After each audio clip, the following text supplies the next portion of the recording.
Isang bisita ang dumating sa manukan ko at nakakatuwa dahil siya ang batang binigyan ko noon ng baby pullet at baby stag.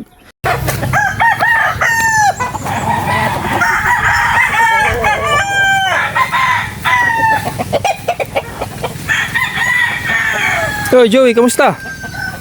Di mo ba kaya naaalala yung binigay mo sa akin na manok? Yung dalawa? Oo. Na babae tsaka lalaki?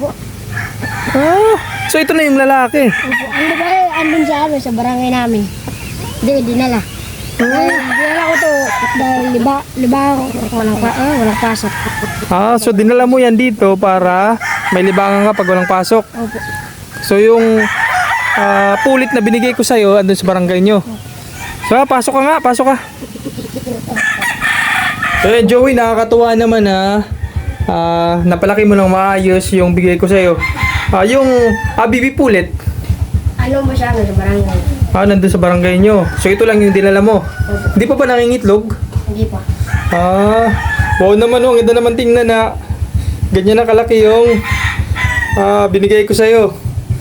Talagang nakakatuwang makita ang resulta ng kanyang sipag at pag-aalaga na dati ay sisiw pa, ngayon malaki na.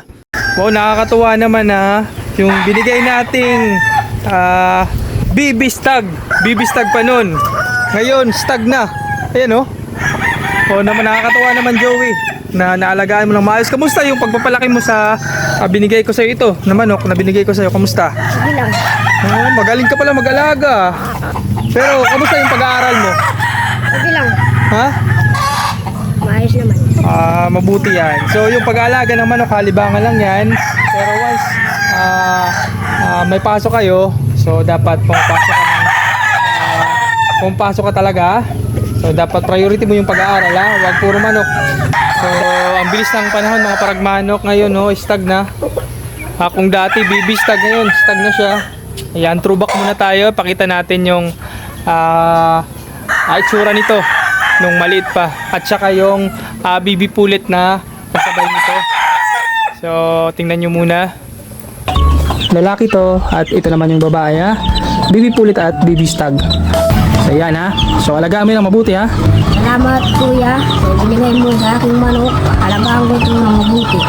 Pero higit sa lahat, mas masaya ako dahil kahit mahilig siya sa pag-aalaga ng manok, hindi niya pinabayaan ang kanyang pag-aaral. Patunay lang ito na pwedeng pagsabayin ang pangarap at responsibilidad. Anong grade ka na ngayon? Di ba last na natin, grade 7 ka? So ngayon, anong grade ka na? Grade 8 ka na? So ano masasabi mo sa mga batang kasing edad mo na nag-aaral at mahilig mag-alaga ng manok? Mag-aral kayo ng mabuti at kahit mahilig kayo sa manok, dapat ang priority ninyo ang mag-aral ng mabuti. Yun naman yun. Yun yung importante. Kahit na mahilig mag-alaga ng manok, pag-aaral pa rin yung priority ha. Ang galing, Joey. So, napakagandang example sa mga batang kasing edad mo. Kahit na mahilig mag-alaga ng manok, hindi pa din pinapabayaan yung pag-aaral. So tama yan ha? So galing. So buti na lang bumisita ka dito at nakita ko yung resulta ng pag-aalaga mo ng manok. Mula sa maliit na sisiw, unti-unti itong lumaki. Ganon din ang pangarap sa tamang pag-aalaga at pagsisikap, tsak na magbubunga rin ang lahat ng sakripisyo. So yun lang, God bless!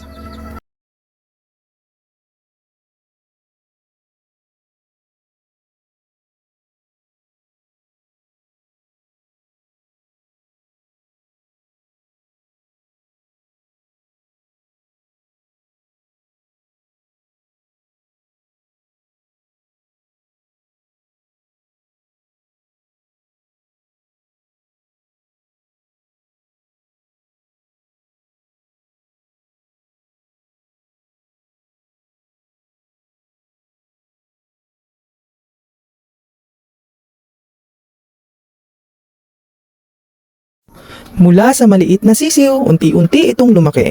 Ganon din ang pangarap sa tamang pag-aalaga at pagsisikap, tsak na magbubunga rin ang lahat ng sakripisyo. So yun lang, God bless!